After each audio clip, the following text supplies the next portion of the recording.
السلام علیکم ورحمۃ اللہ وبرکاتہ۔ امید ہے آپ سبھی حضرات خیر و عافیت سے ہوں گے۔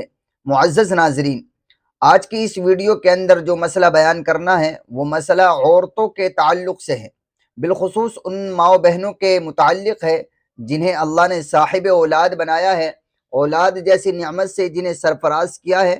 ان کے لیے آج کی اس ویڈیو کے اندر بیان کیا جانے والا مسئلہ ہے۔ مسئلہ کیا ہے؟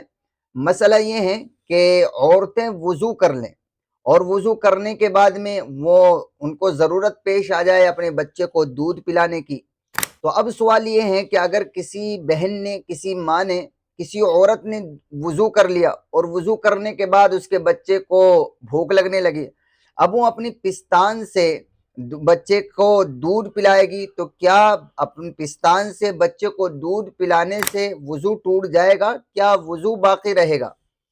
تو یہ سوال ہے، یہ مسئلہ ہے۔ تو دیکھیے، اسے اچھی طرح سمجھ لینا چاہیے کہ اگر وضو کرنے کے بعد میں بچے کو پستان سے منہ لگا کر کسی ماں نے، کسی بہن نے، کسی عورت نے دودھ پلایا ہے، تو بچے کو دودھ پلانے کی وجہ سے وضو پر کوئی فرق نہیں پڑتا ہے، وضو نہیں ٹوٹتا ہے، وضو بالکل درست رہتا ہے اور صحیح سالم باقی رہتا ہے۔ اس لیے بہتر یہی ہے اور اچھا راستہ بھی ہے کہ مائیں بہنیں جب اپنے بچوں کو دودھ پلائیں تو وہ وضو کر کے پلائیں، اچھی طرح سے وضو کر کے پلائیں۔ انشاءاللہ اس سے جو ہے بچے پر بھی اثر پڑے گا، بچے کی تربیت بھی اچھی ہوگی اور ہر وقت وضو سے رہنے کا بھی ثواب مل جائے گا، اور اس وضو سے دوسری عبادت بھی انجام دی جا سکتی ہے۔